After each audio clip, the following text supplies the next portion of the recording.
Bismillahirrahmanirrahim. Assalamualaikum warahmatullahi wabarakatuh. Alhamdulillah wassalatu wassalamu ala Rasulillah wa ala alihi wa sahbihi wa mawalah wa la hawla wa la quwwata illa billahi wa ba'du. Alhamdulillah, segala puja dan puji hanya milik Allah subhanahu wa ta'ala. Salawat dan juga salam tetap kita hadiahkan kepada Rasul kita Nabi besar Muhammad sallallahu alaihi wa ala alihi wasallam. Hadirin dan hadirat yang dimuliakan Allah subhanahu wa ta'ala, tema di malam hari ini tema yang ringan saja, khususnya kepada calon-calon duat, calon-calon da'i. Ada peristiwa besar dalam sejarah yang bisa kita petik khususnya bagi para duat. Peristiwa yang merupakan mukjizat besar bagi Nabi SAW. Peristiwa itu disebut dengan peristiwa Isra dan juga Mi'raj. Di sini ada pelajaran, nanti kita akan fokuskan kepada calon-calon duat.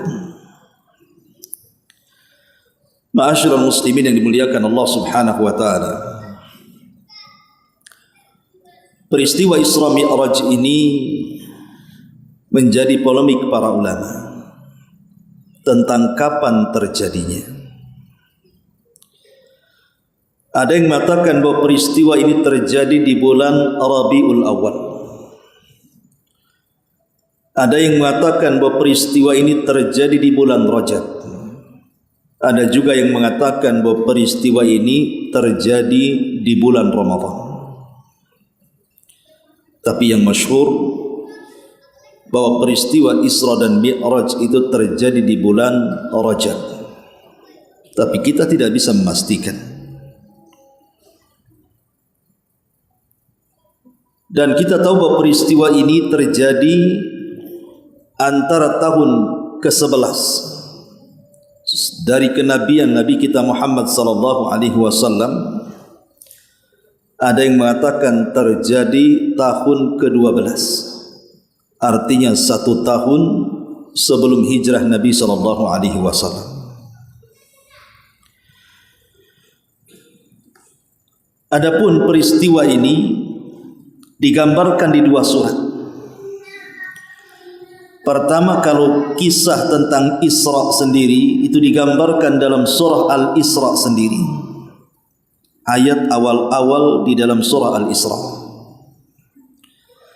Adapun peristiwa Mi'raj itu terjadi dan digambarkan dalam Al-Quran dalam surah An-Najm. An-Najm itu artinya bintang. Ya, karena peristiwa Mi'raj ini Nabi SAW melintasi bintang-bintang. Makanya diletakkan dalam surah An-Najm. Bagaimana kisahnya? Al-Imam Al-Bukhari meriwayatkan kisah Isra Mi'raj ini dalam sahihnya. Kemudian juga Imam Ahmad dalam musnadnya.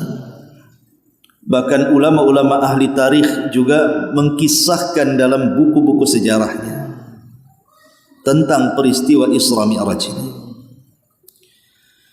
Tapi ulama berselisih pendapat apakah Isra ini terjadi dengan ruhnya saja, artinya jasadnya tetap di bumi, ataukah hanya jasadnya saja, ataukah ruh dan jasadnya dinaikkan ke langit. Maka pendapat yang sahih menurut Al-Imam Ibnul Qayyim rahimahullahu ta'ala, bahwa peristiwa Isra Mi'raj itu birruhi wal jasad, dengan ruh dan juga dengan jasad Nabi.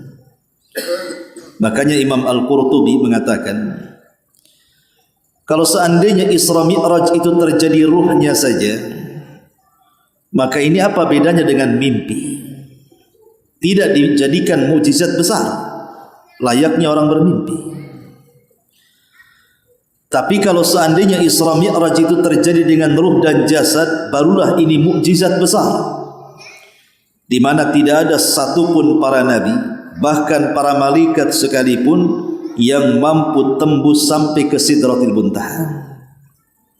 Artinya ini peristiwa spektakuler, peristiwa yang menakjubkan, yang belum pernah ada sejarahnya sejak Adam sampai manusia yang terakhir diwafatkan, kecuali hanya terjadi kepada Rasul kita Muhammad sallallahu alaihi wasallam.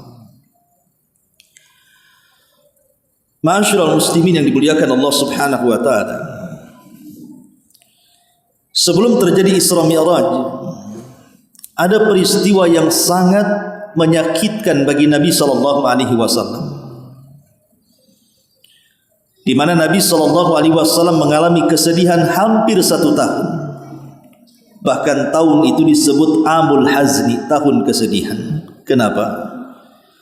Karena 2 manusia yang sangat dicintainya meninggal di tahun yang sama.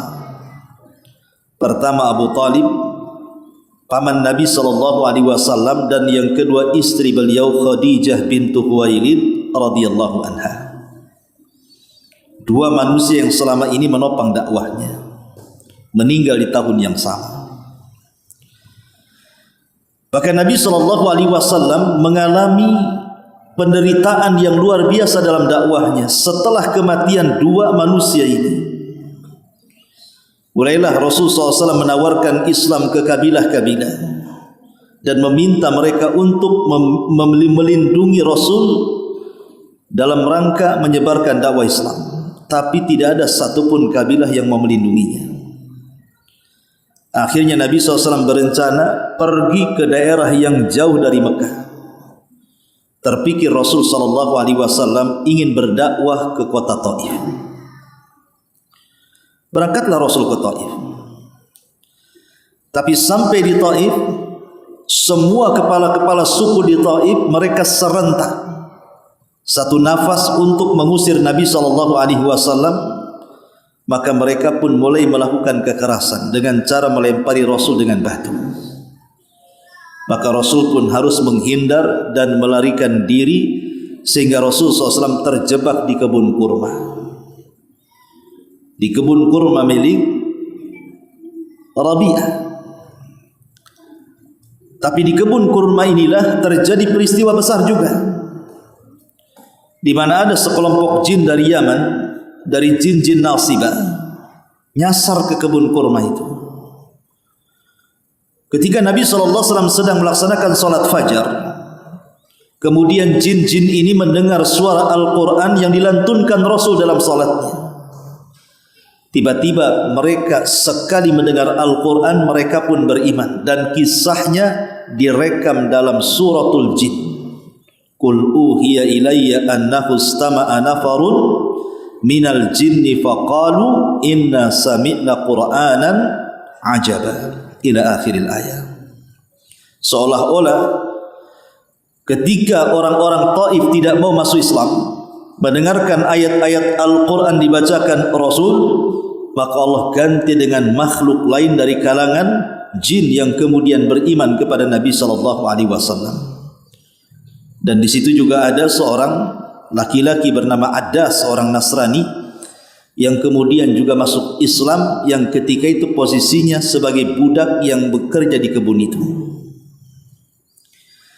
Ma'asyiral muslimin yang dimuliakan Allah Azza wa Jalla, pengusiran Rasul dari Taif ini membuat Rasul sak dada. Walaupun dia berhasil masuk ke Mekah dengan jaminan, tapi Rasul tidak leluasa untuk berdakwah di kota Mekah layaknya dakwah sebelumnya. Kembali kepada dakwah sirriyah. Menyempitlah dada Nabi.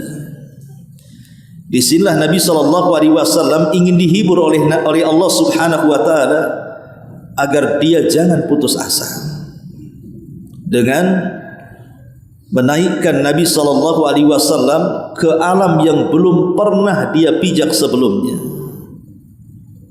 Dinaikkan ke langit sampai ke Sidratil Muntaha. Bagaimana kisahnya? Ma'asyiral muslimin yang dimuliakan Allah Subhanahu wa taala, ketika Nabi SAW sedang tidur di Hatim, dalam riwayat di Hijr Ismail, dalam riwayat di rumah Ummu Hani.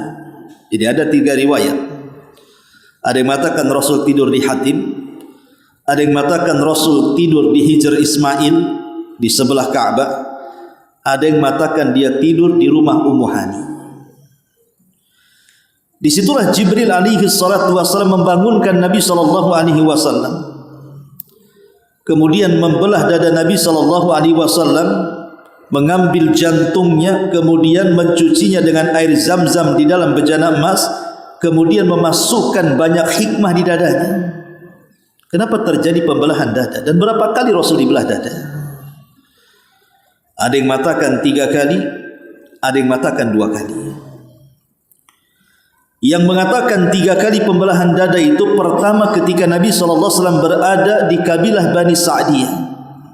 Ketika Rasul SAW berada di pangkuan Halimah Sa'diyah dan usia Rasul masih 5 tahun, disitulah terjadi pembelahan dada. Kemudian ketika Nabi SAW berada di Gua Hira, sebelum Nabi SAW diangkat menjadi Nabi dengan turunnya surah Iqra bismi rabbikal ladzi khalaq, dan sebelum peristiwa Isra Mi'raj, Rasul dibelah dadanya. Ini yang mengatakan pembelahan dada itu terjadi 3 kali. Tapi pendapat yang kuat wallahu alam bahwa pembelahan itu cuma 2 kali. Pertama di usia Rasul 5 tahun di Bani Sa'diyah, di pangkuan Halimah Sa'diyah, dan yang kedua dalam peristiwa Isra dan Mi'raj Nabi SAW. Setelah kemudian Nabi SAW dibelah dadanya, maka Allah Subhanahu wa taala sudah mempersiapkan kendaraan untuk melakukan perjalanan spektakuler ini. Kendaraan itu disebut buraq. Dan buraq ini lebih kecil dibandingkan kuda, tetapi lebih besar dibandingkan keledai. Artinya di atas keledai, di bawahnya kuda. Tetapi sekali dipacu kakinya, langkahnya sejauh mata memandang, saking cepatnya. Dan buraq ini berwarna putih. Ada hadis yang lemah yang mengatakan saat Nabi SAW hendak naik ke atas buraq, buraq ini tidak mau dinaiki karena tidak kenal Nabi. Maka Jibril alaihi salatu wasallam marah kepada buraq dan mengatakan, "Ya buraq, diamlah engkau. Tidak ada manusia yang lebih mulia yang akan menunggangi dirimu melainkan Muhammad." Ketika mendengar itu maka buraq pun terdiam sampai Rasul naik di atas buraq. Baru kemudian melesat bersama Jibril dari kota Mekah Masjidil Haram sampai ke Palestina Masjidil Aqsa.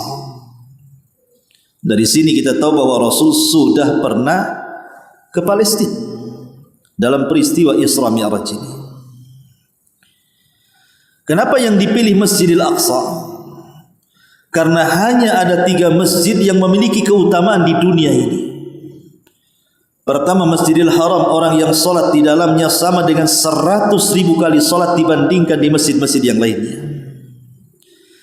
Yang kedua, Masjid Nabawi, orang yang solat di Masjid Nabawi sama dengan 1000 kali solat di masjid-masjid yang lainnya.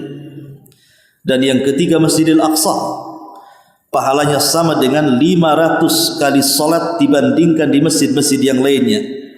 Tapi riwayat ini dilemahkan dan yang sahih 250. Jadi 1 kali solat di Masjidil Aqsa sebanding dengan 250 kali solat di masjid-masjid yang lainnya. Inilah riwayat yang sahih.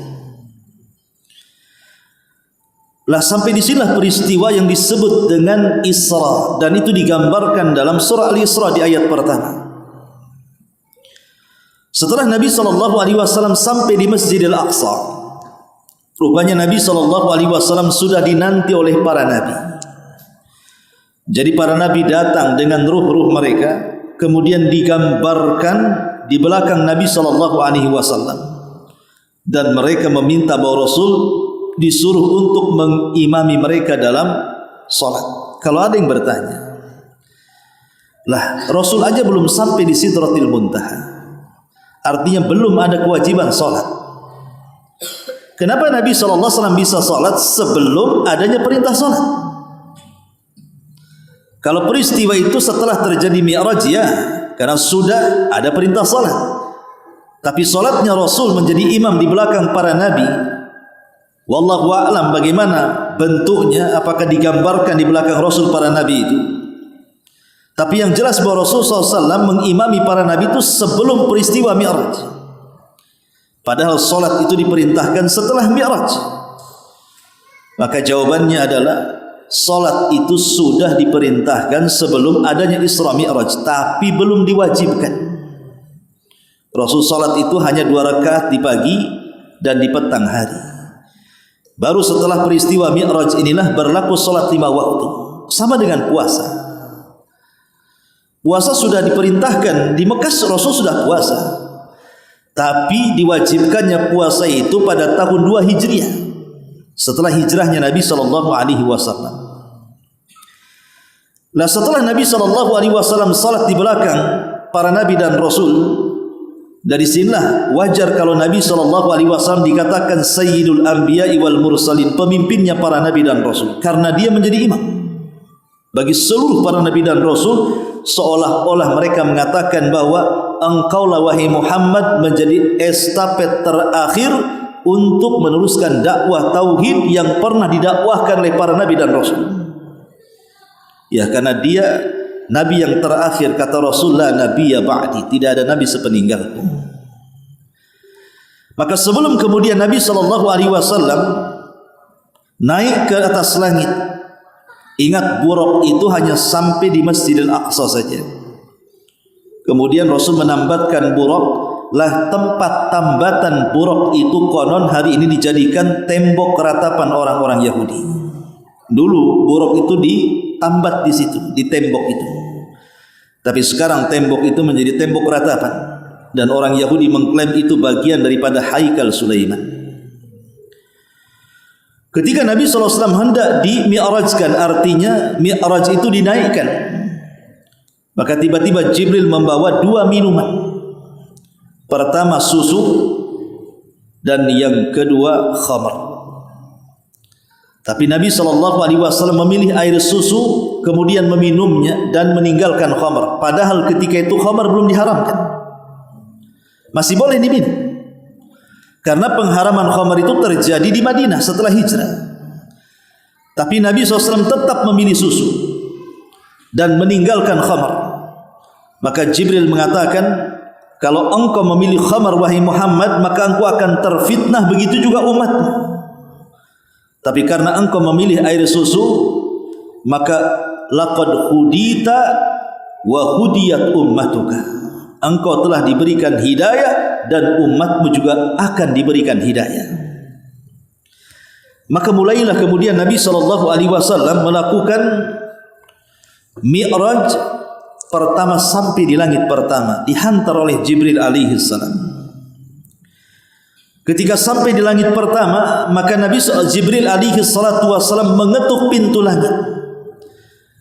Kemudian dikatakan, "Man, siapa engkau?" Maka Jibril mengatakan, "Ana Jibril."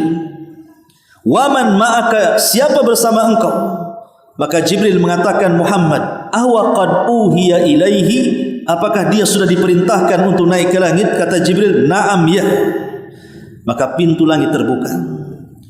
Kemudian Rasul pun naik di langit pertama, dikejutkan pertemuan Rasul dengan Nabiullah Adam alaihi salatu wassalam. Maka Jibril mengatakan kepada Nabi SAW, "Salim ala Adam," ucapkan salam kepada ayahmu Adam. Maka Nabi kemudian menghampiri Nabiullah Adam dan mengatakan, "Ya Adam, assalamualaikum." Maka Adam menjawab salam, "Waalaikumsalam warahmatullahi wabarakatuh." Kemudian Adam mengatakan, "Marhaban bi abdin salihin wa ibnin salihin." Selamat datang dengan hamba Allah yang saleh dan anakku yang saleh. Maka Nabi SAW melihat Adam apabila mengarah pandangannya ke kanan dia menangis, tertawa dan tersenyum. Apabila mengarah pandangannya ke kiri dia pun menangis. Maka Rasul bertanya kepada Jibril, "Kenapa dengan Adam?" Maka Jibril menjelaskan, apabila dia menengok ke arah kanan, kenapa dia tersenyum dan tertawa? Karena dia melihat anak cucunya mereka masuk ke dalam surga. Tapi ketika melihat ke kiri, dia pun melihat dari anak cucunya ada dimasukkan ke dalam neraka. Itulah sebabnya ada menangis. Kemudian setelah itu Nabi SAW dan Jibril naik ke langit kedua. Dan Abdullah ibn Mas'ud radhiyallahu anhu mengatakan jarak langit pertama ke langit kedua itu 500 amin, 500 tahun jaraknya itu. Tapi dengan sekejap mata saja akhirnya Jibril dan Rasul sallallahu alaihi wasallam berhasil mengetuk langit kedua. Kemudian Jibril meminta dibukakan. Maka penjaga pintu langit mengatakan, "Man, siapa kamu?" Maka Jibril mengatakan, "Saya Jibril." Maka penjaga langit mengatakan, "Wa man ma'aka?" Siapa yang bersamamu? Maka Jibril mengatakan, "Muhammad." Kemudian malaikat penjaga pintu langit dua mengatakan, "Awaqad uhiya ilaihi?" Apakah sudah diperintahkan dia boleh naik? Kata Jibril, "Ya." Akhirnya dibukalah pintu itu. Maka Rasul dikejutkan dan berjumpa dengan Nabi Allah Isa ibnu Maryam dan kerabatnya Yahya ibn Zakaria. Maka Jibril mengatakan, "Ucapkan salam, salim alaihima." Ucapkan salam kepada keduanya. Maka Nabi SAW mengucapkan kepada kedua Nabi mulia dan mengatakan, "Assalamu alaikuma." Maka mereka mengatakan, "Waalaikumsalam warahmatullahi wabarakatuh. Marhaban bi abdin salihin wa akhin salihin." Selamat datang saudara dari hamba Allah yang saleh dan saudaraku yang saleh. Akhirnya Nabi SAW melanjutkan perjalanannya sampai ke langit ketiga. Di langit ketiga sama. Penjaga pintu langit ketiga bertanya, "Man, siapa anda?" Maka Jibril mengatakan, "Ana Jibril." Saya Jibril. Kata penjaga langit ketiga, "Wa man ma'aka?" Siapa yang bersamamu? Maka Jibril mengatakan, "Muhammad." Maka penjaga langit mengatakan, "Awaqad uhiya ilai?" Apakah sudah diwahyukan, artinya sudah diperintahkan boleh naik ke langit ketiga? Kata Jibril, "Ya." Maka dibukakanlah pintu itu. Naiklah ke langit ketiga. Maka Rasulullah SAW dikejutkan, berjumpalah dengan Nabi Yusuf alaihi salatu wassalam. Kemudian Jibril mengatakan, "Ucapkan salam kepada Yusuf." Maka Rasul mengatakan, "Assalamu alaikum." Kata Yusuf, "Waalaikumsalam warahmatullahi wabarakatuh. Marhaban bi abdin salihin wa akhin salihin." Selamat datang hamba Allah yang saleh dan saudaraku yang saleh. Kemudian Jibril naik lagi dengan Rasulullah SAW ke langit keempat. Maka penjaga langit keempat bertanya lagi, "Man, siapa engkau?" Maka Jibril mengatakan, "Ana Jibril." "Wa man ma'aka?" Siapa yang bersamamu? Kata Jibril, "Muhammad sallallahu alaihi wasallam." "Awaqad uhiya ilai?" Apakah sudah diwahyukan dia boleh naik ke langit keempat? Kata Jibril, "Ya." Maka dibukakanlah pintu langit keempat. Maka Rasul dikejutkan berjumpa dengan Idris alaihi salam. Maka Jibril mengatakan, "Ya Muhammad, ucapkan salam kepada Idris." Maka Rasul mengatakan, "Assalamu alaikum." Maka Idris mengatakan, "Waalaikumsalam warahmatullahi wabarakatuh. Marhaban bi abdin salihin wa akhin salihin." Selamat datang wahai hamba Allah yang saleh dan saudaraku yang saleh. Kemudian Jibril naik lagi ke langit kelima. Begitu juga langit kelima, penjaga pintu langit bertanya lagi, "Man, siapa kamu?" Maka Jibril mengatakan, "Ana Jibril." Padahal Jibril itu pemimpin para malaikat. Tetapi tetap dia meminta izin menghormati penjaga langit. Kemudian penjaga langit yang keempat, yang kelima mengatakan, "Man ma'aka?" Siapa yang bersamamu? Maka Jibril mengatakan, "Muhammad." "Awaqad uhiya ilai?" Apakah sudah diwahyukan dia boleh naik? Ya, kata Jibril. Maka dibukakanlah langit kelima. Maka Rasul dikejutkan berjumpa dengan Nabi Allah Harun alaihi salam. Maka Jibril mengatakan kepada Rasul, "Ucapkan salam kepada Harun." Maka Rasul mengatakan, "Assalamu alaikum." Maka Nabi Allah Harun mengatakan, "Waalaikumsalam warahmatullahi wabarakatuh. Marhaban bi abdin salihin wa akhin salihin." Selamat datang hamba Allah yang saleh dan saudaraku yang saleh. Kemudian Jibril naik lagi ke langit ke-6. Begitu juga dia meminta izin. Kemudian penjaga langit ke-6 mengatakan, "Man, siapa engkau?" Kata Jibril, "Saya Jibril." "Wa man ma'aka?" Siapa yang bersamamu? Dia mengatakan, "Muhammad." "Awa qad uhiya ilai?" Apakah sudah diperintahkan dia boleh langit ke-6? Kata Jibril, "Ya." Maka dibukakan langit ke-6. Setelah naik ke langit ke-6, dikejutkan dengan perjumpaan Rasul dengan Nabi Musa, nabi yang paling masyhur dari nabi-nabi Bani Israel. Maka Jibril mengatakan kepada Rasulullah, "Sallim ala Musa." Ucapkan salam kepada Musa. Maka Rasul mengatakan, "Assalamualaikum ya Nabi Allah Musa." Maka Musa alaihi salam mengatakan, "Waalaikumsalam warahmatullahi wabarakatuh. Marhaban bi abdin salihin wa akhin salih." Selamat datang hamba Allah yang saleh dan saudaraku yang saleh. Tiba-tiba Musa menangis. Maka Rasulullah SAW bertanya kepada Jibril, "Kenapa Musa menangis?" Maka Jibril alaihi salatu wassalam menjelaskan bahwa Musa menangis dan dia pun mengatakan, "Sungguh ada seseorang anak muda yang datang belakangan diangkat menjadi nabi dan rasul, tapi umatnya memenuhi sorga lebih banyak dibandingkan umatku."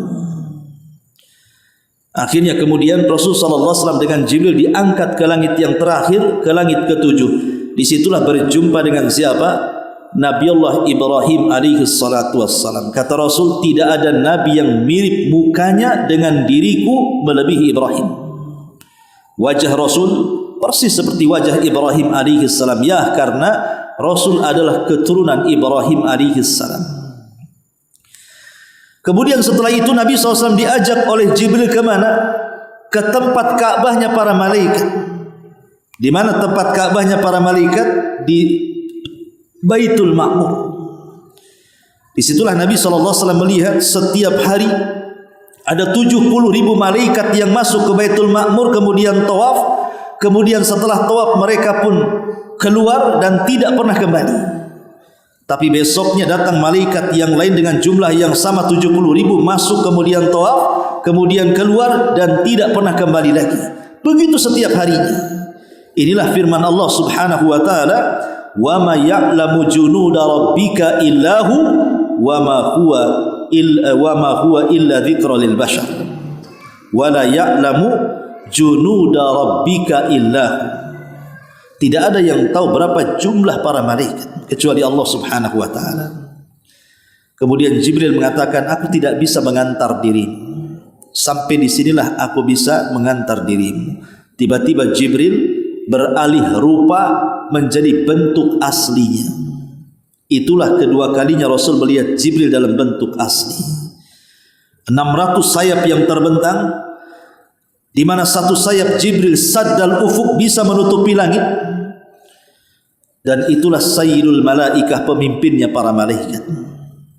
Maka Rasulullah SAW diberikan rafraf. Rafraf itu semacam sayap, diletakkan sayap di pundaknya, kemudian diterbangkan ke langit. Jibril tidak bisa mengantar. Kemudian Nabi SAW melewati lautan yang sangat luas sekali. Lautan yang sangat luas di atas langit. Kemudian di atas lautan, disitulah ada arsy Allah Subhanahu wa taala. Di atas arsy itulah Allah Jalla fi'ula. Ar-Rahman 'alal arsy istawa. Yang Maha Rahman beristiwa di atas arsy-Nya. Lah Nabi SAW sampai di Sidratil Muntaha. Di atas Sidratil Muntaha itulah sorga. Indaha jannatul ma'wa. Fi Sidratil Muntaha indaha jannatul ma'wa. Sampai di Sidratil Muntaha, dan di atas Sidratil Muntaha itulah sorga.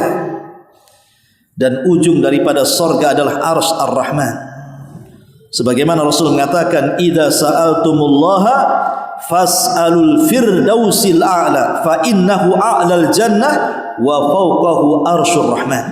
Apabila engkau meminta sorga, langsung minta sorga Firdaus, kan itu sorga yang paling tinggi, karena atapnya langsung arsy Ar-Rahman Allah Subhanahu wa taala. Ma'asyiral muslimin, lah di atas Sidratil Muntaha inilah Nabi SAW mendapatkan dua perintah, dua perkara. Pertama, perintah salat 50 waktu yang menjadi ujungnya menjadi 5 waktu. Dan yang kedua, 2 ayat akhir daripada surah Al-Baqarah, amanar Rasul, dan begitu seterusnya. Kemudian Nabi SAW turun kembali ke mana? Masjidil Aqsa. Kenapa ke Masjidil Aqsa? Kenapa Rasul tidak langsung saja ke Mekah? Karena pintu langit itu sejajar dengan Al-Aqsa. Makanya Rasul harus balik lagi ke Al-Aqsa. Baru setelah kemudian ke Masjidil Aqsa, Rasul SAW naik buruk lagi. Kemudian sampailah Rasul kembali ke Mekah dan kembali ke Masjidil Haram. Itulah rangkuman daripada peristiwa Isra dan Mi'raj. Lalu apa pelajarannya? Ma'asyiral muslimin yang dimuliakan Allah Subhanahu wa taala.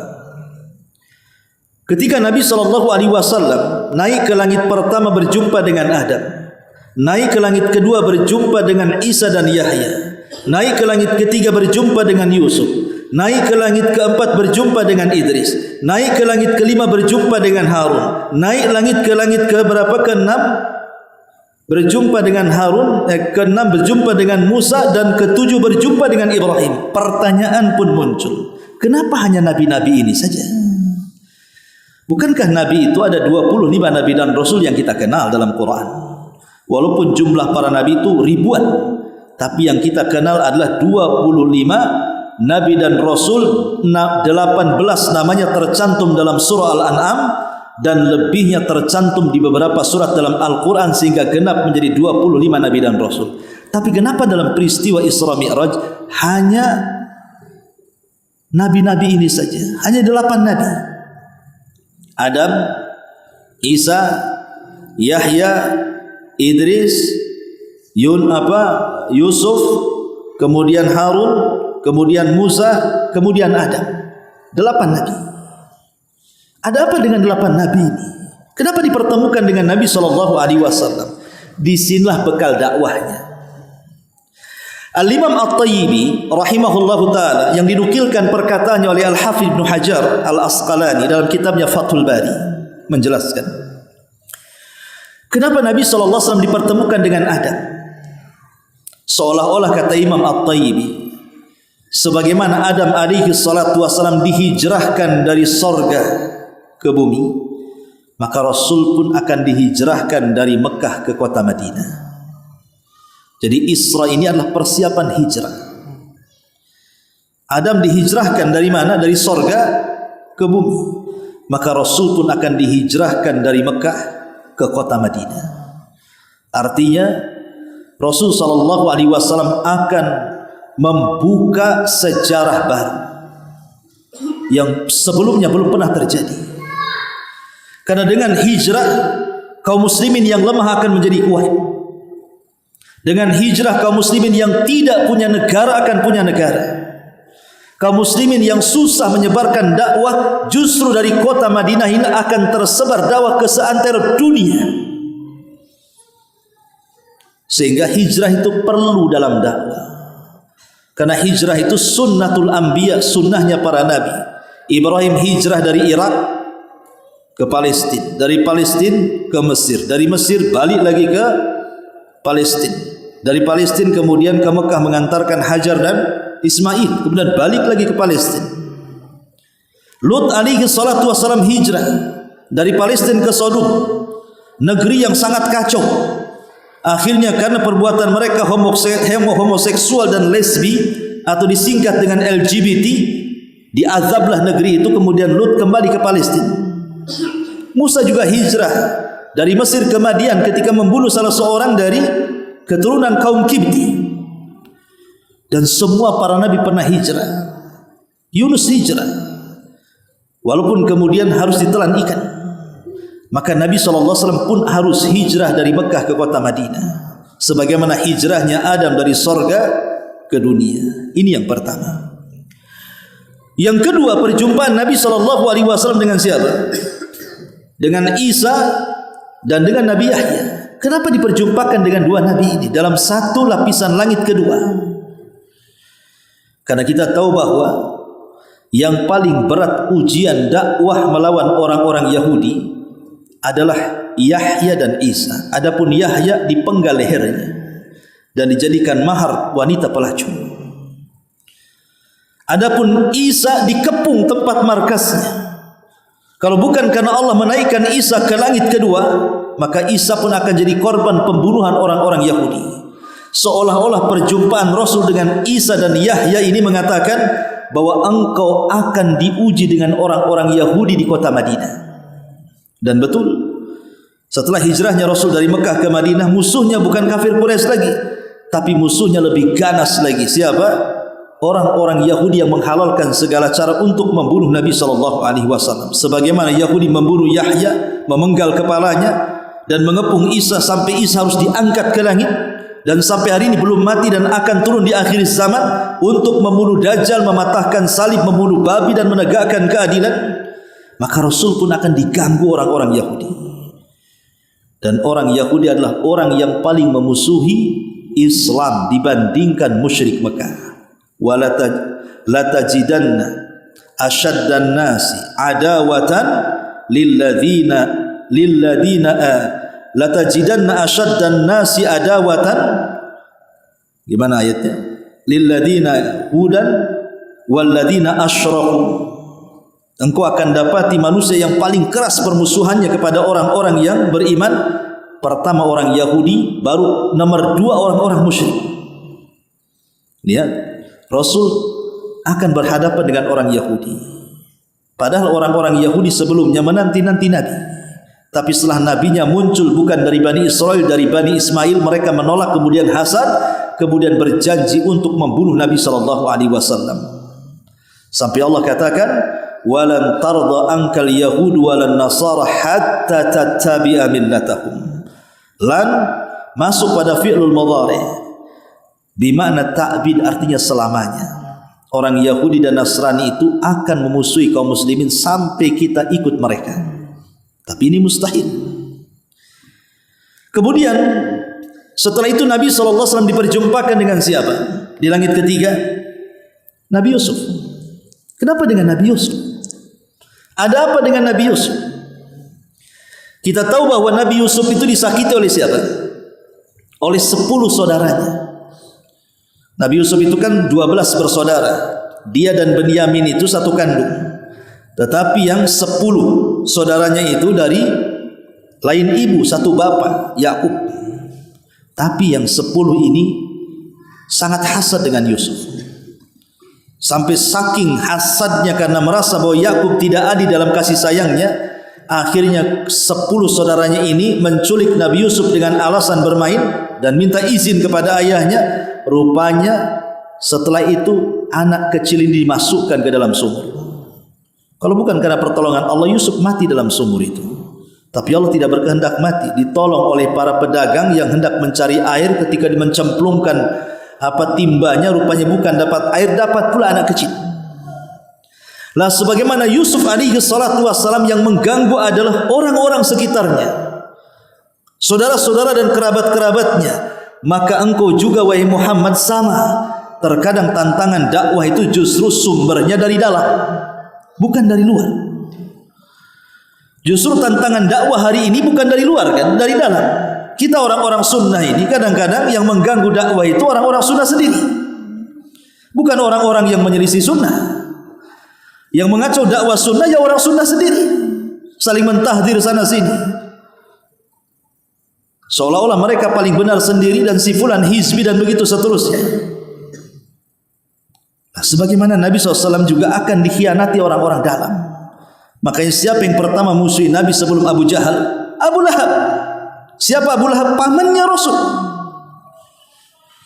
Ketika Rasul berdakwah di pasar-pasar dan mengatakan qulu la ilaha illallah tuflihu, katakan la ilaha, kalian akan sukses. Dalam riwayat tamliku bainal arabi wal ajam, kalian akan menguasai bangsa Arab dan Ajam.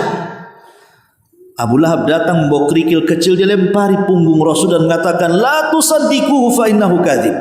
Jangan kau benarkan, itu pendusta katanya.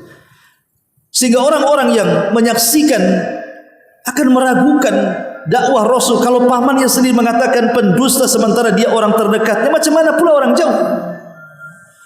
Maka terkadang dakwah itu justru yang paling berat dari dalam. boleh jadi dari keluarga, boleh jadi dari pasangan, dari istri, dari suami, dari orang tua, dari anak, dari tetangga. Pokoknya Rasul akan mengalami itu. Pengkhianatan dakwah dari dalam. Kemudian setelah itu Nabi SAW berjumpa dengan Idris alaihi salam. Kenapa diperjumpakan dengan Idris? Kita tahu bahwa Idris itu salah satu kemuliaannya adalah beliau Nabi yang diangkat ke langit dan diletakkan di langit keempat. Allah mengatakan wa rafa'nahu makanan aliyah, dan kami tempatkan Idris di tempat yang paling tinggi. Idris memiliki kedudukan yang tinggi di hadapan Allah. Tapi Nabi SAW akan ditinggikan melebihi Idris. Kalau Idris sampai di langit keempat saja, tapi kalau Nabi sampai ke Sidratil Muntaha, tinggi mana? Sidratil Muntaha atau langit keempat? Langit keempat. Sidratul Muntaha lebih tinggi dibandingkan langit keempat. Dan Rasul akan diangkat lebih tinggi dibandingkan Idris alaihissalam. Kemudian setelah itu Rasul berjumpa dengan Harun. Kenapa diperjumpakan dengan Harun? Harun ini orangnya lembut, beda dengan Musa orangnya keras, sehingga Bani Israel lebih mencintai Harun dibandingkan Musa. Walaupun kenabian Harun itu atas permintaan Musa, Musa yang meminta kepada Allah agar Harun diangkat jadi nabi untuk menemani dia mendakwai Fir'aun. Tapi Bani Israel lebih mencintai Harun. Kenapa? Karena kelembutannya. Apalagi Harun itu, dia memang dari kecil sampai diangkat jadi nabi, hidup di tengah-tengah Bani Israel. Tapi Musa tidak. Sejak bayi hidup di rumah Fir'aun. Setelah tragedi pembunuhan, dia pun hijrah ke Madian. Kemudian nikah pula dengan orang Arab di Madian, bukan sesama Bani Israel. Kemudian pulang hanya sebentar dengan Bani Israel. Kemudian menjadi Nabi dan Rasul, mengajak Bani Israel, sehingga kedekatan Harun dengan Bani Israel lebih dekat dibandingkan Musa. Apalagi sifat Harun terkenal kelembutannya.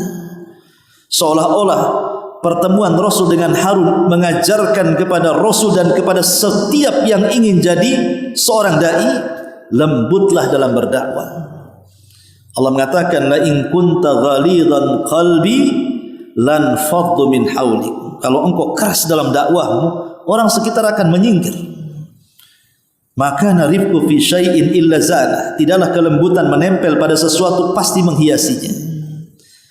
Maka lembutlah dalam berdakwah, seperti lembutnya Harun ketika berdakwah di tengah-tengah Bani Israel. Kemudian setelah itu berjumpa dengan Musa. Kenapa diperjumpakan dengan Musa? Nabi seolah-olah diajarkan oleh Allah Subhanahu wa taala, sabarlah engkau seperti sabarnya Musa. Musa itu nabi yang paling sabar. Macam-macam Bani Israel menyakiti Musa alaihi salatu wassalam, tapi Musa tetap sabar. Makanya Rasulullah SAW mengatakan, rahimallahu akha Musa, laqad udhiya katsiran fasabara. Semoga Allah merahmati saudara Musa. Dia sudah banyak ujian dari Bani Israel, tapi dia nabi yang sabar. Bayangkan, ujian Nabi Musa di tengah-tengah Bani Israel itu bukan hanya diperolok-olok dakwahnya, tapi kepada privasi dia, kehormatan dia. Gara-gara Musa tidak mandi bersama. Zaman dulu kan kalau mandi di sungai kan rame-rame itu. Tapi Musa tidak mau mandi rame-rame. Sehingga Bani Israel menganggap jangan-jangan Musa punya penyakit di badannya. Malu dia mandi bersama-sama kita Bani Israel katanya. Sampai masalah privasi loh ya, masalah dalaman Nabi Musa dibicarakan. Akhirnya Allah Subhanahu wa taala membela nabinya, man adali waliyan faqad ahdzantuhu bil harbi. Siapapun yang memusuhi wali-wali Allah, apalagi nabi, maka dia mengumandangkan perang denganku. Maka Allah membela Musa dengan cara apa? Satu hari Musa mandi, kemudian pakaiannya diletakkan di batu. Ketika Musa sudah selesai mandi, hendak mengambil batu, batunya lari. Dikejar batunya itu. Bayangkan, batunya lari. Allah buat batunya lari. Rupanya larinya batu itu melewati orang-orang Bani Israel yang sedang mandi. Musa sedang telanjang mengejar-ngejar pakaiannya. Disitulah Bani Israel melihat Musa ini memiliki badan yang steril, kemudian kulit yang bersih, bahkan seindah-indahnya kulit yang tidak dimiliki oleh Bani Israel. baru diam Bani Israel ini. Sampai kepada masalah pribadi Bani Israel itu mencela Nabi Musa. Makanya Allah mengatakan kepada Nabi SAW dalam Al-Quran, fasbir kama sabara ulul azmi minar rusul. Sabarlah engkau Muhammad sebagaimana sabarnya ulul azmi dari kalangan Rasul. Sebagaimana sabarnya Nuh, sabarnya Ibrahim, sabarnya Musa, sabarnya Isa, tirulah sabar-sabar mereka. Kemudian terakhir, Nabi diperjumpakan dengan Ibrahim yang wajahnya mirip dengan Nabi. Seolah-olah karena Ibrahim yang membuat Ka'bah dari pondasi yang sudah dibangun sebelumnya, maka Ibrahim seolah-olah mewariskan Ka'bah kepada Nabi SAW, makmurkan Ka'bah itu. Alhamdulillah sampai hari ini umat Islam mengagungkan Ka'bah yang pernah didirikan Ibrahim, di mana setiap hari Ka'bah tidak sepi dari orang tawaf, baik umrah atau haji atau tawaf wada atau tawaf biasa. Ka'bah tidak pernah sepi, tidak pernah sepi, kecuali kemarin masa corona saja. Tapi setelah itu sampai hari ini tidak pernah sepi. Siapa yang membuat Ka'bah? Ibrahim. Siapa yang memakmurkannya? Nabi kita Muhammad sallallahu alaihi wasallam. Inilah diantara rangkuman pelajaran Isra Mi'raj. Kenapa Rasul diperjumpakan dengan nabi-nabi ini?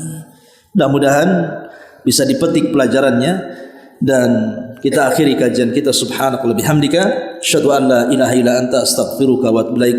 Allahu ta'ala alam. Assalamualaikum warahmatullahi wabarakatuh.